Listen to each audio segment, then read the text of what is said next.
আসসালামু আলাইকুম রহমতুল্লাহ বারাকাতু। বিসমিল্লাহির রহমানির রহিম। হযরত আবু জুরাই জাবের ইবনে সুলাইম রাদিয়াল্লাহু আনহু বলেন যে, আমি রাসূলুল্লাহ সাল্লাল্লাহু আলাইহি ওয়াসাল্লামের নিকট আরজ করিলাম, আমাকে নসিহত করিয়া দিন। তিনি বলিলেন, কখনো কাহাকেও গালি দিবে না। হযরত আবু জুরাই বলেন, আমি ইহার পর হইতে কখনো কাহাকেও গালি দেই নাই, না কোনো স্বাধীন মানুষকে, না কোনো গোলামকে, না উটকে, না বকরিকে। রাসূলুল্লাহ সাল্লাল্লাহু আলাইহি ওয়াসাল্লাম ইহাও বলিলেন, কোনো নেক কাজকে ছোট মনে করিয়া ছাড়িয়া দিও না। এমনকি তোমার মুসলমান ভাইয়ের সহিত হাসি মুখে কথা বলাও নেকির মধ্যে গণ্য।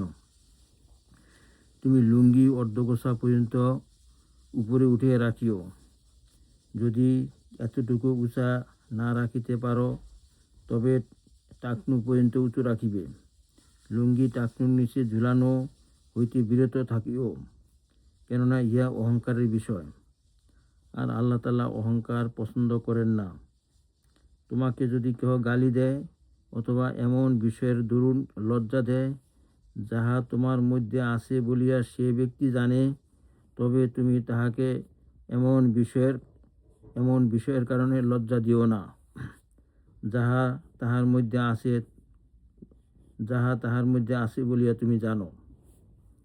এমত অবস্থায় এই লজ্জা দেওয়ার পরিণতি তাহাকেই ভোগ করিতে হইবে। আবু দাউদ। বিসমিল্লাহির রহমানির রহিম। হযরত আবু হুরায়রা রাদিয়াল্লাহু আনহু হতে বর্ণিত আছে, নবী করিম সাল্লাল্লাহু আলাইহি ওয়াসাল্লাম বসা ছিলেন। তাহার উপস্থিতিতে এক ব্যক্তি হযরত আবু বকর সিদ্দিক রাদিয়াল্লাহু আনহুকে গালি দিল। তিনি ওই ব্যক্তির বারবার গালি দেওয়া এবং হযরত আবু বকর রাদিয়াল্লাহু আনহুর সবর ও চুপ থাকার উপর খুশি হইতে থাকেন এবং মুচকি হাসিতে থাকেন। অতঃপর যখন সেই ব্যক্তি অনেক বেশি গালিগালাজ করিল, তখন হযরত আবু বকর সিদ্দিক রাদিয়াল্লাহু আনহু তাহার কিছু কথার জবাব দিয়া দিলেন। ইহাতে রাসূলুল্লাহ সাল্লাল্লাহু আলাইহি ওয়াসাল্লাম অসন্তুষ্ট হইয়া সেখান থেকে চলিয়া গেলেন। হযরত আবু বকর রাদিয়াল্লাহু আনহু তাহার পেছনে পেছনে তাহার নিকট পৌঁছিলেন এবং আরজ করিলেন, ইয়া রাসূলুল্লাহ সাল্লাল্লাহু আলাইহি ওয়াসাল্লাম, ওই ব্যক্তি আমাকে গালি দিতেছিল, আপনি সেখানে অবস্থান করিতেছিলেন। তারপর যখন আমি তাহার কিছু কথার জবাব দিলাম, তখন আপনি নারাজ হইয়া উঠিয়া গেলেন।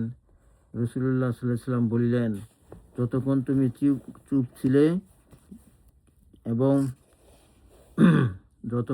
চুপ ছিলে এবং সবর করিতেছিলে, তোমার সহিত একজন ফেরেশতা ছিল, যে তোমার পক্ষ হইতে জবাব দিতেছিল।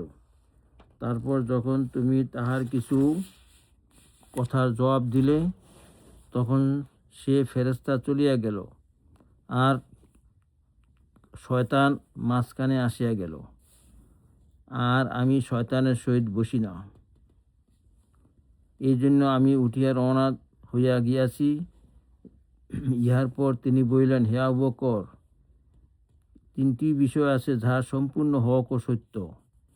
যে বান্দার উপর কোনো জুলুম অথবা সীমালঙ্ঘন করা হয়, আর সে শুধু আল্লাহ তাআলার জন্য উহা মাফ করিয়া দেয় ও প্রতিশোধ লয় না, তখন উহার বিনিময়ে আল্লাহ তাআলা তাহাকে সাহায্য করিয়া শক্তিশালী করিয়া দেন।